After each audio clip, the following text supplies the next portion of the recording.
여러분, 병원 가보면 이런 말 많이 들어보셨을 겁니다. 이거 실손보험으로 청구가 가능하니까 입원해서 치료 받으시죠. 몸이 안 좋을 때는 당연히 의사 말을 믿고 따를 수밖에 없는데 사실 이런 권유가 모두 보험금이 나오는 건 아닙니다. 의사분들도 보험 전문가가 아니기 때문에 정확한 보장 내용과 개인이 가입한 보험 내역까지는 모르고 누가 예전에 보험금을 받았다고 하면 그걸 기준으로 환자에게 안내하는 경우도 적지 않습니다. 그렇게 모르고 진행했다가 결국 보험금이 거절되거나 분쟁으로 이어지는 경우가 정말 많습니다. 그럼 결국 피해는 누가 보게 될까요? 바로 이런 내용을 모르는 우리입니다. 그래서 이번 영상은 끝까지 보셔야겠죠. 오늘 내용이 분명히 도움 될 겁니다. 자, 시작하기 전에 구독과 좋아요 눌러주시고요. 여러분이 좋아요와 댓글 참여를 많이 해주셔야 이 영상이 더 많은 분들에게 전달이 됩니다. 꼭 부탁드립니다. 자, 그러면 이제 실손보험 청구가 왜 이렇게 분쟁이 많아지는지, 어떤 사례에서 보험금이 거절되고 있는지 실제 사례를 중심으로 하나씩 풀어보겠습니다. 2025년 7월 16일 금융감독원 보도자료를 참고했습니다. 첫 번째로 실손보험 청구에서 정말 분쟁이 많이 일어나는 사례를 보겠습니다. 바로 신경성형술입니다. 허리나 목 통증 때문에 병원에 가면 이거 실손보험으로 처리되니까 입원해서 치료하시죠. 이렇게 권유하는 경우 정말 많습니다. 병원 입장에서는 입원하면 며칠간 집중관리도 되고 통증도 빨리 잡을 수 있다. 이런 취지로 권하는 건데요. 문제는 보험사가 보는 기준은 완전하게 다릅니다.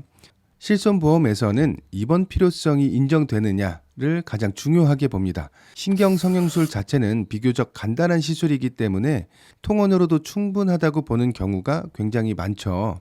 그런데 분쟁이 있을 바에는 그냥 통원으로 처리받으면 되는 거 아니냐, 이렇게 생각하실 수도 있는데요. 입원과 통원의 보상금 차이가 굉장히 큽니다. 예를 들어서 신경성형술 비용이 200만 원이 나왔다고 가정을 해보겠습니다. 입원 필요성이 인정이 되면 실손보험에서 150만 원 정도를 보장받을 수 있습니다. 그런데 입원 필요성이 인정되지 않으면 통원 치료비 한도인 약 30만 원 정도만 지급이 됩니다. 차이가 정말 너무 크죠. 결국 나머지 비용은 다 본인이 부담해야 되는 겁니다. 이런 분쟁이 실제로 너무 많이 발생합니다. 병원에서는 괜찮다라고 권유하지만 보험사는 이건 통원으로 충분하다 하며 입원비를 거절하는 거죠. 이 부분은 보건당국에서도 분명하게 기준을 제시하고 있습니다. 건강보험 심사평가원에서도 실제로 신경성형술 사례를 다수 심사했는데요. 그 결과 대부분의 경우는 입원하면서까지 관찰이 필요할 정도로 상태의 변화나 일상생활의 제한이 확인되지 않는다고 봤습니다. 그래서 입원료를 인정할 수 없다고 명확히 발표했습니다. 간단히 말하면 단순히 통증 완화나 편의 목적으로 입원하는 건 보험에서 입원료로 인정하지 않는다는 거죠. 또 법원 판례에서도 입원 인정 기준이 굉장히 구체적으로 나와 있습니다. 입원실에서의 체류 시간 같은 객관적 요건만 보는 게 아니라 환자의 증상, 치료 필요성 등을 종합적으로 좀 살펴보고 실질적으로 입원 치료가 필요했는지를 따져야 한다고 명확히 하고 있습니다. 결국 보험사나 심사기관, 심지어 법원까지도 입원 필요성이 명확하지 않으면 실손보험 입원비는 인정하지 않는다는 기준을 가지고 있는 겁니다. 이걸 모르고 병원 권유만을 듣고 진행하신다면 나중에 보험금이 거절되고 비용은 본인이 다 부담하게 되는 거죠. 그리고 이런 문제는 신경성형술만의 문제가 아닙니다. 하이프 시술, MRI 검사, 백내장 수술 같은 다른 치료에서도 비슷한 분쟁이 정말 많이 발생합니다. 예를 들어 하이프 시술은 작은 근종 치료 목적으로 권유받는 경우가 많은데요. 병원에서도 입원을 권유하는 경우가 있지만 실손보험에서는 하이프 시술은 표준 치료인지 입원 필요성이 명확한지를 꼼꼼히 따집니다. 많은 경우 입원 필요성을 인정하지 않습니다. 백내장 수술도 마찬가지입니다. 특히 다초점 렌즈 삽입 같은 경우는 보험되니까 좋은 렌즈로 하자, 이렇게 권유가 많지만 실손보험은 건강보험 급여 기준을 맞춰서 보상합니다. 즉 본인 부담금 초과 비용이나 비급여 고급 렌즈 비용은 보험금이 안 나올 수 있다는 걸 꼭 아셔야 합니다. 결국 중요한 건 이겁니다. 병원에서 권유한다고 무조건 보험금이 나오는 게 아니다. 실손보험이 인정하는 입원 필요성, 표준 치료 여부, 급여, 비급여 구분, 이거를 반드시 확인하셔야 합니다. 자, 이번에는 비만 치료 관련해서 꼭 알고 계셔야 할 내용을 얘기해 보겠습니다. 병원 가보면 위소매 절제술을 받으시면 살도 빠지고 건강도 좋아집니다. 실손보험 청구로도 가능해요. 이렇게 권유하는 경우가 종종 있습니다. 또 비만 치료 목적으로 삭센다, 위고비 같은 주사 처방을 받고 이것도 실손되냐고 물으시는 분들이 많습니다. 하지만 이 부분 정말 중요합니다. 실손보험은 비만 자체를 치료하기 위한 의료행위나 약제비는 보장하지 않습니다. 실제 사례를 보면요. 한 가입자분이 비만 치료로 위소매 절제술을 받고 입원비, 수술비 전액을 실손보험으로 청구했습니다. 그런데 보험사에서는 비만 자체는 약관상 보장하는 손해가 아니다 라면서 관련 비용을 전부 다 거절했습니다. 또 다른 사례에서는 고혈당을 이유로 삭센다 처방을 받고 보험금을 청구했는데 보험사에서는 이건 식욕 억제와 체중 감량의 목적의 약제비다. 일상생활에 지장이 없어서 보상 대상이 아니다 라면서 보상하지 않았습니다. 보험 광고는 심의 기준을 준수하였으며 유효기간은 심의일로부터 1년입니다. 그리고 왜 이런 문제가 생기느냐? 결국 약관에 아주 명확하게 나와 있기 때문입니다. 실손보험은 약관에서 비급여 의료비에 대해서는 보장하지 않는다라고 명확히 규정돼 있습니다. 쉽게 말해 단순히 미용 목적이나 체중 관리 목적으로 하는 시술이나 약제비는 보험에서 보장하지 않는다는 거죠. 예를 들어 많이 언급되는 위소매 절제술 같은 수술, 삭센다나 위고비 같은 약제비는 대부분 비급여 항목입니다. 병원에서 권유할 때는 좋다, 필요하다 라고 이야기해도 실제 보험금 청구 단계에서는 약관에 따라서 보장 제외가 될 수 있다는 걸 꼭 알고 계셔야 합니다. 그리고 이런 경우에도 기억하셔야 할 게 있습니다.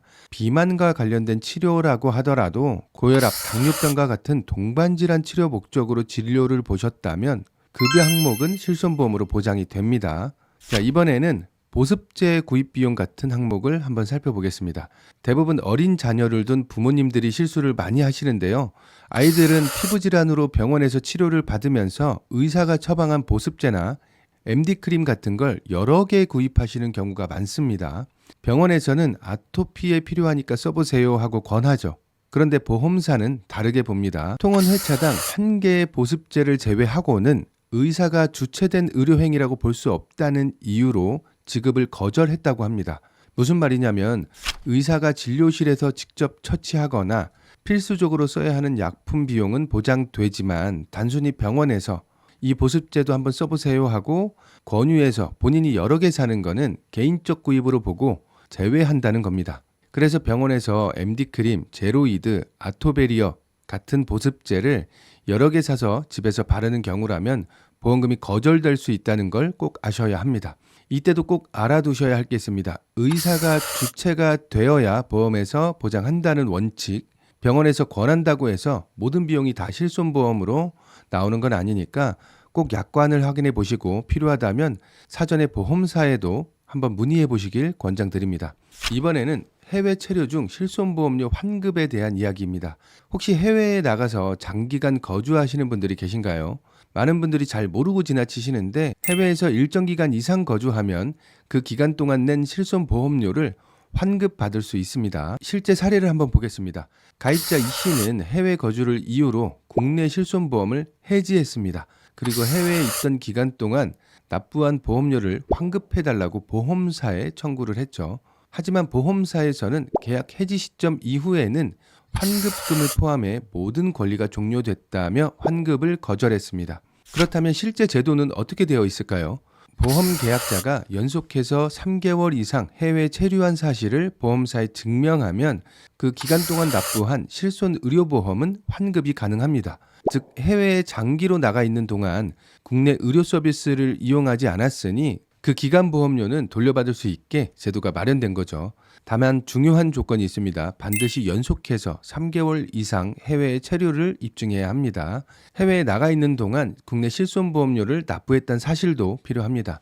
해지 이후에는 환급이 어려워질 수 있으니까 해외에 나가기 전에 미리 보험사에 알리고 상담받는 걸 권장드립니다. 또 만기 계약이라면 상황에 따라 소멸시효가 지나기 전까지는 환급 요청이 가능할 수 있으니까 꼭 보험사에 확인해 보셔야 합니다.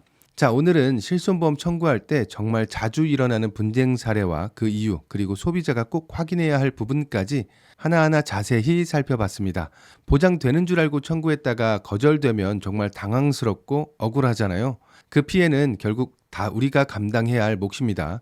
그래서 오늘 내용 꼭 기억해 두시고 앞으로 병원에서 어떤 권유를 받더라도 보험약관에 인정되는 보장 범위가 뭔지 반드시 한 번 더 확인해 보시길 권장드립니다. 이 채널에서는 보험을 조금 더 똑똑하게 준비하실 수 있도록 실질적인 정보와 조언을 계속해서 전해드릴 예정입니다. 오늘 영상이 도움이 되셨다면 이런 정보가 필요하신 분들께 꼭 공유해 주시면 좋겠습니다.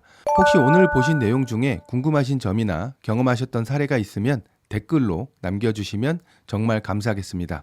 같이 이야기를 나누면 다른 분들에게도 큰 도움이 될 겁니다. 보험 상담이 필요하실 땐 언제든지 편안하게 연락 주시고요. 끝까지 시청해 주셔서 감사합니다. 보험 광고는 심의 기준을 준수하였으며 유효기간은 심의일로부터 1년입니다.